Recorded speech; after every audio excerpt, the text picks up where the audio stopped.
Hi, good afternoon. My name is Nicole Robinson. I function as here in the health center as one of the nurse practitioners, and also I manage the nursing team here. So my primary role is as chief nurse. And I'm going to talk to you a little bit about flu, influenza, signs and symptoms, what the CDC, our governing recommendation agency, task us with as far as treating, and also public health information on what are some things that would help the public differentiate between the flu or just the common cold. And, what are some things that we can do, your provider can do if you in fact are diagnosed with the flu. So the flu, influenza, it is a virus, it's airborne.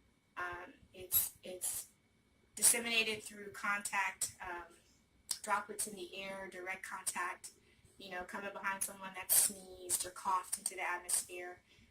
Having that organism on your hands and touching inanimate objects, handles, door handles, all kind of things like that. Viruses such as the flu can live on objects up for hours.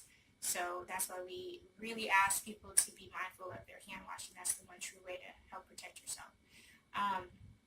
Influenza changes annually. So, it begins over in another part of the country. Here in the West, we kind of survey that what's happening, and based on that, the CDC and the scientists there then come up with the formulation for the flu vaccine that year or that season. Season usually starts anywhere from November, as early as September, all the way through March and April.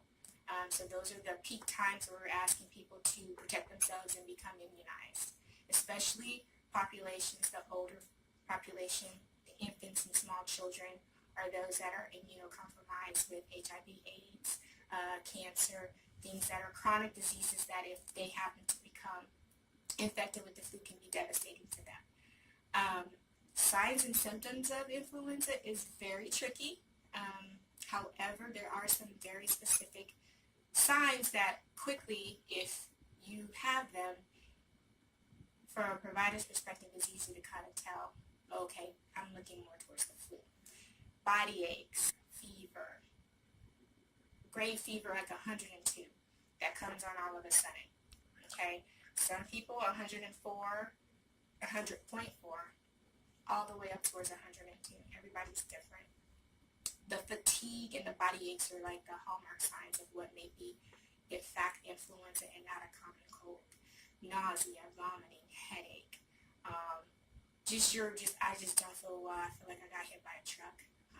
And the onset is pretty quick. So you wake up after being okay for 2 days, and then on that third day, oh my gosh, what's happening? So all these symptoms can present at the same time, or they can kind of present in sequence over a number of days, depending on when people seek treatment. So what do we do? How do we definitively tell that it is the flu? So upon assessment, we look at you, we see how long these symptoms have been going on. We see what you've done at home. I've taken Dayquil, I've taken NyQuil, I've taken Tylenol, nothing's helping me. Okay. Next step is there is a rapid flu swab that we can do that most clinics have either type A, type B, or both, because again, there's 2 different strains. The flu vaccine this season covered all 4 that have been identified worldwide. But majority of the point of care testing that are done in the clinic only captures either A and B, which are your most common. So do that. Unfortunately, it's not a very fun test, but it is necessary. So it's a swab that's stuck down through your nose to touch the back of your pharynx. It tickles, but it's not painful. And so we take a sample, come right back out with that. We process it in a solution. So it's basically your body telling us it is either present or not present for the antigen for the flu. And so that takes like 8 to 10 minutes to read. Then it tells us if it's negative or positive. The other thing that we tend to do in practice is if you tell me that, oh, I feel sick, actually my brother had flu, or my girlfriend or my boyfriend had flu. Evidence has shown that it is recommended to go ahead and treat because of exposure.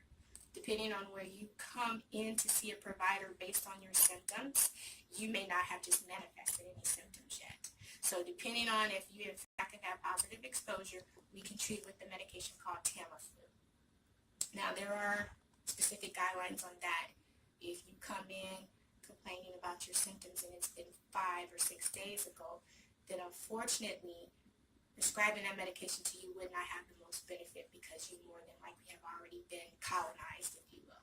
Okay, so really to best capture getting you better as far as having your symptoms be reduced or not severe is to get to the doctor within 24 to 48 hours after you feel like crap, basically, okay? That way we can start the medication. You take it for 5 days, twice a day, and it does wonders as far as how ill you actually feel, okay? It's an antiviral, so it gets in there and tries to fight those organisms. What else can I tell you? The tips that I like to give patients as far as how to prevent, contracting the flu is really be mindful of your surroundings. If you know your friends are sick and they have confirmed, flu, they tested positive, tell them, you know what, I'll call you on the phone, we'll text, I'm going to let you get well, and then we'll hang out again. Really just being mindful of who you're around, washing your hands, can't stress that enough. Again, organisms live for a long time, up to past 72 hours on all the things we touch, which is why hand sanitizers in most public places now use it. It's your friend. So really just being mindful of that. Covering your cough in the crease of your elbow. I know it seems silly, but you're not touching your hands, right?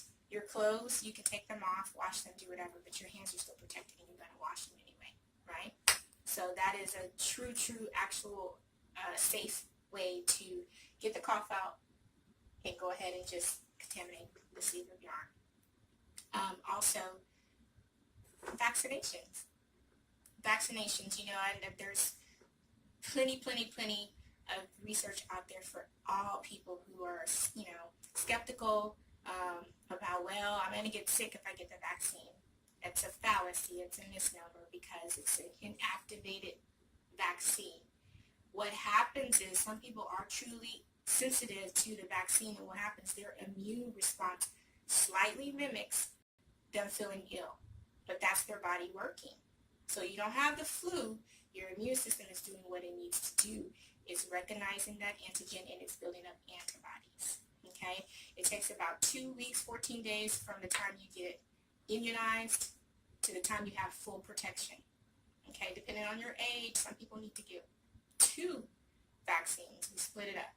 For our younger adults, they usually get 2 vaccines because their body is turning over cells faster. For our older adults that have been previously vaccinated that are healthy, 1 vaccine is enough to cover them for the season. So that's pretty much the meat and potatoes, if you will, about flu vaccines and health prevention and health promotion. Again, flu season is anywhere from as early as September. Most places start November all the way through March and April. I highly recommend it. It is no fun getting the flu. You are down for about a week, if not longer. Schoolwork gets affected. You can't think correctly to study. So please take advantage of the vaccine. It is safe. It is peer-reviewed. It's going to change every year again. Get yourself vaccinated. Spread the word to your friends. All right. So what's your name? My name is Sarah.